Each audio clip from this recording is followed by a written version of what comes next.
Some guns you fall in love with because you shot them, some you fall in love with because you can't. They drop once, sell out fast, then vanish, and somehow that only makes you want them more. I've chased these down, waited, traded, drove 5 hours to a gun show for once just to leave empty-handed. So yep, I know what it feels like to crave the unreachable. Today, we're talking about 10 pistols and 1 bonus ghost that dominate hearts but disappear from shelves. They aren't just rare, they're craved. Some are overhyped, some are legit unicorns, and one might not even exist. Let's dive in, starting with a gun that sold out before it was even real.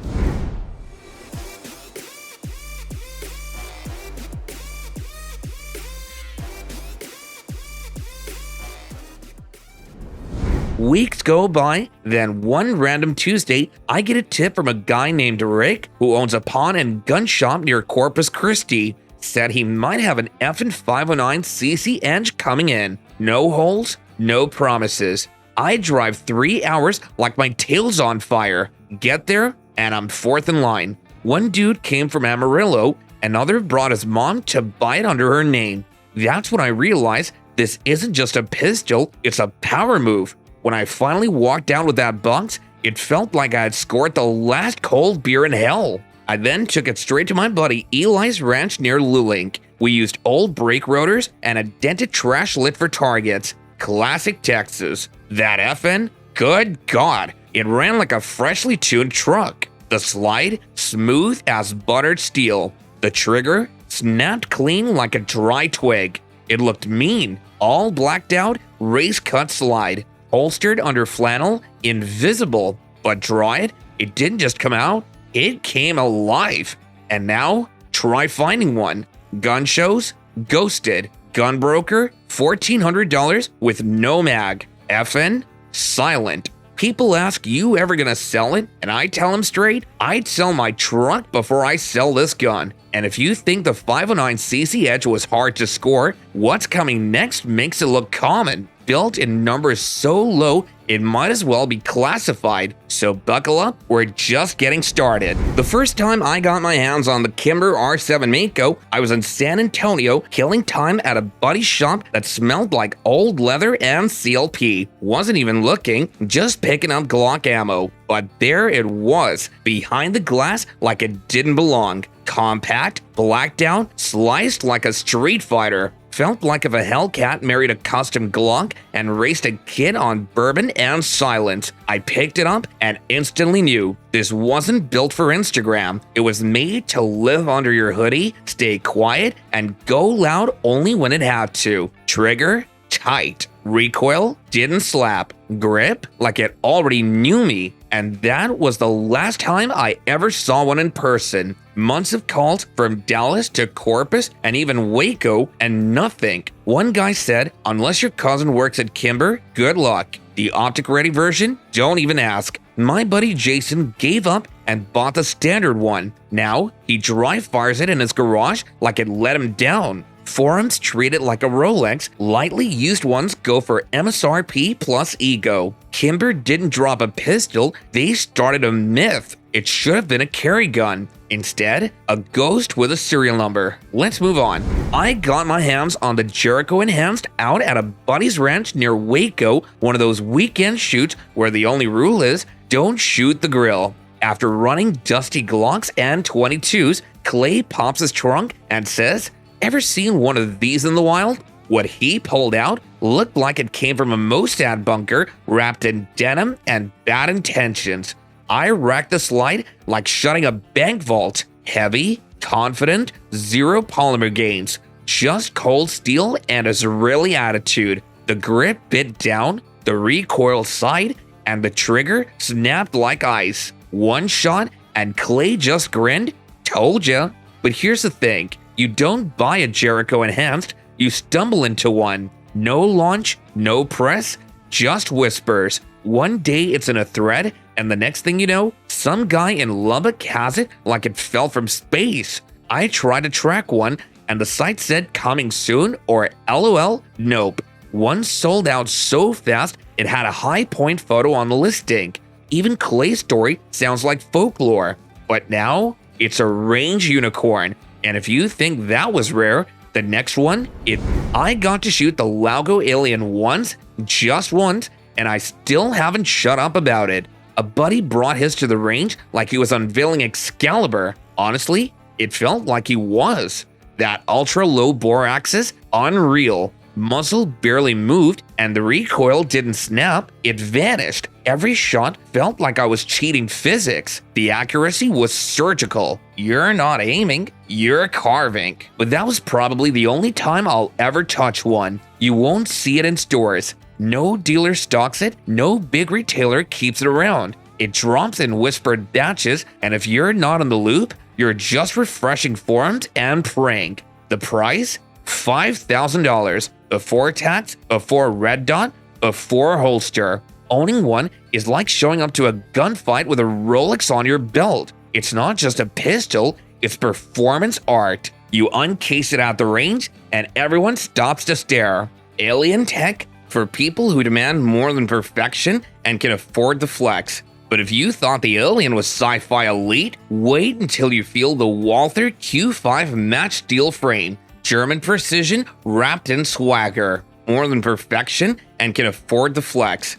But if you thought the alien was sci-fi elite, wait until you feel the Walther Q5 match steel frame. German precision wrapped in swagger. Let me take you back to a muggy Thursday afternoon in San Antonio. I was in this tiny half-lit gun shop run by a guy named Rick. Vietnam vet, ponytail, still calls every pistol a piece. I was just browsing, not really planning to buy, you know how that goes. And there it was in the case, the Walther Q5 match steel frame. It wasn't love at first sight, it was confusion. I said, "Rick, is this a 1911 wearing a tux?" He grinned like a man who had seen combat and overpriced optics. It's German, shoots like a ballet dancer with a grudge. So I held it, and I swear it felt like a Glock and a Porsche had a baby and taught it precision. It's built solid, like drop it on your foot and sue Walther solid. Slide felt like it was oiled with unicorn sweat. Recoil? Barely a bump. So, what's the problem? Why don't you see more of this in Corpus or Dallas ranges? Because Walther doesn't flood shelves, they trickle them out, like some kind of tactical bourbon drop. You blink and you miss it. Then, you check Gunbroker and see some clown trying to flip it for $2,100 like it's a Rolex. Oh, and MSRP? Around $1,700 without optics. So now you're doing the, do I buy this or 3 Glocks in a month of gas math? And for most folks, it just ends up as a wish list wall hanger. Beautiful, perfect, unreachable. Like that girl in high school who's now married to a dentist in Austin. Okay, lean in for this one. Ever heard of the Glock 46? No? Well, exactly. I was deep in a Glock forum one night, the kind with usernames like Slylock Pappy and Ballistics Dad 420, when a German dude posts a blurry pic of a Glock with a rotating barrel. Turns out, it's the Glock 46 built specifically for German police, and Glock being Glock said, yeah, no, America's not getting this one. Walk into any gun show, whisper Glock 46, and the hardcore guys just nod, ah, the unicorn. No civilian sales, no imports, no parts, not even the shady kind. It's like Glock built it to just mess with us. My buddy Travis in Lubbock, the guy who owns over 200 pistols, including Czech prototypes and Gold Desert Eagles, still hasn't touched one, and he's tried hard. This is Glock's secret menu item. Only German cops get to play with it, while we just watch subtitled reviews and cry. If the 46 is the quiet flex, rare, subtle, and mythic, then what's next? Total opposite. Loud, flashy, built like a Dodge Charger with a red dot glued to the hood. Let me just say this straight.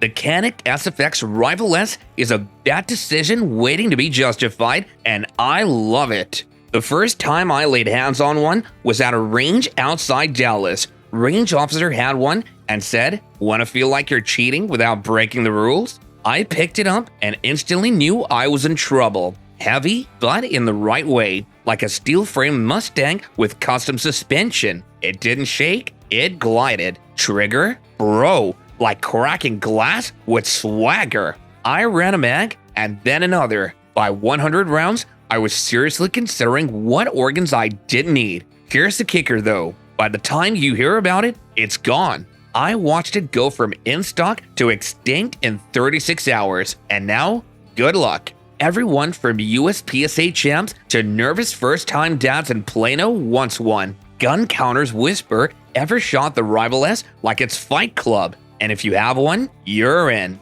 It's sold out faster than Coors at a rodeo and now lives on everyone's someday list. It's the kind of gun where people stop and say, wait, what is that? And when you say Canik, they pause like the Turkish one. Yep, the Turkish brought the heat and didn't miss. But listen up, if this Canik is precision on steroids for you, the next one's got soul. This is the kind of pistol your granddad would have mounted above the fireplace. And no, I'm not naming it just yet.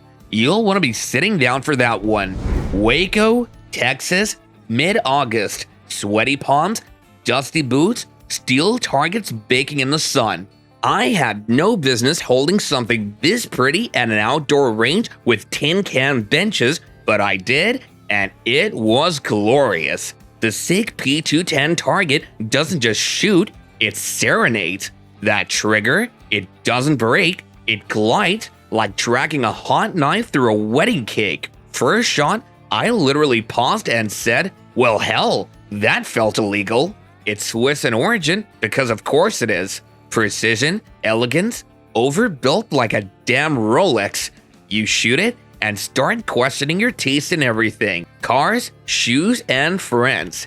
Took it to a little private range out of San Antonio. Some old Marine walks up, nods slow, and gives that the 210? Damn, I haven't seen one of those in 20 years. Felt like I was holding Excalibur in a parking lot of lawn chairs. And then, SIG pulled a Houdini. Vanished from US shelves without even a courtesy text.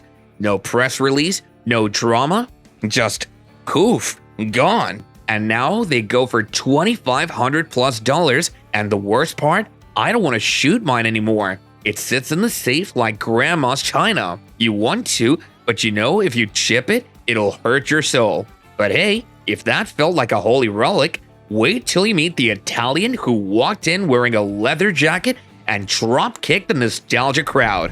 You hear Beretta 92 and you picture an old-school N9 clapping at a dusty indoor range with flickering lights. The Squalo? Forget it. This thing looks like it escaped a Fast and Furious shoot in Milan.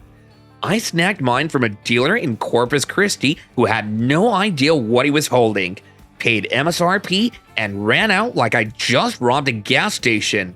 First mag dump? My buddy Ryan, ex-Army, deadpan goes, dude, that's not a Beretta, that's an alien. It's got this black DLC finish, a razor-sharp single-action trigger, and slight cuts that scream, I lift weights in the rain. Every part of it feels like Beretta finally told their engineers, do whatever the hell you want, and they did. But here's the kicker, nobody has it. Beretta dropped it like a surprise sneaker collab. No ads, no fanfare, 1 second it was up, and the next, gone, like my savings. Now the resale game is insane. One guy in Dallas was asking $2,400 for a lightly used one. And the worst part, someone bought it. But as badass as the Squalo is, there's one that took over SHOT Show like a cowboy at a city council meeting. All swagger, no apologies. Let me paint the scene. Las Vegas SHOT Show. Boots the size of hangers, and there it was, like someone dropped a lightsaber into the CZ booth. The Shadow 2 Compact isn't just a smaller version, it's a war cry. They took the buttery slide, the clicky trigger, the balance that feels like cheating, and packed it into something you can carry. I had the opportunity to shoot it. Hands steady, knees, not so much. Let my buddy Jim from Fort Worth try it. He fired once and turned to me like I handed him the keys to a Ferrari and said, I need this right now. Sell me yours or I'm stealing it. Well, too bad, Jim, because CZ went full ghost mode. No big launch, no retail flood, just whispers. And by the time the word spread, it was gone. Pre-orders, vapor. Wait lists, miles long. One guy in Arizona told me he was number 73 on the list and would gladly sell a kidney to move up. And honestly, I get it.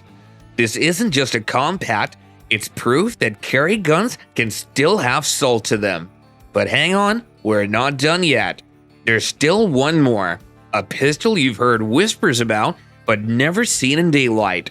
No launch, no press kit, just rumors, leaks, and Reddit theories. But the hype? It's real. So real, it might be Glock's boldest move yet. Stick around, because this bonus reveal, it's next-gen territory. And trust me, you're gonna want to see it. For those of you who've made it this far, before we reveal our bonus pick, don't forget to like, share, and subscribe, and stay connected with us. So now, let's talk about the ghost pistol of the Glock world. No press release, no official unveiling, no launch date. Just smoke, whispers, and grainy Reddit threads posted at 2 a.m. But after some digging, a few DMs to insiders, and way too many forums, here's what's floating around. They're calling it the Glock 19 Gen 6. Rumor has it, it's slimmer than anything Glock's ever made. Optics ready, front slide serrations, maybe even full ambidextrous controls. The wildest part? It supposedly blends the best of the 19X and the G45 MOS into one perfect EDC. One buddy of mine, diehard Glock fan, said, "If that leak's even half true, I'll sell my Gen 5 tomorrow." But Glock? Silent. Not a peep. Still, the internet's buzzing. YouTubers are doing first impressions of renders, threads with 200 plus pages of speculation. Guys are already picking holsters and trigger kits for a gun that doesn't even officially exist. And honestly, I kinda love it. This isn't just a rumored pistol, it's a full-blown phenomenon. The myth, the maybe, the most wanted Glock that might never hit shelves, and somehow that makes it even more exciting. We just walked through 10 pistols and one space alien that have one thing in common. You want them, but you can't have them. Some are unicorns, some are ghosts, and some might not even be real anymore. I'm Steve, and yep, these are the 9mm legends we all obsess over but can't touch. But here's the thing. Sometimes the best guns aren't in your safe, they're in your head. And that's what keeps this whole crazy hobby going. So if this list ruined your budget, broke your heart, or made you hunt down your dream gun again, good. That was exactly the point of this thing. Stick around, more forbidden fruit coming soon.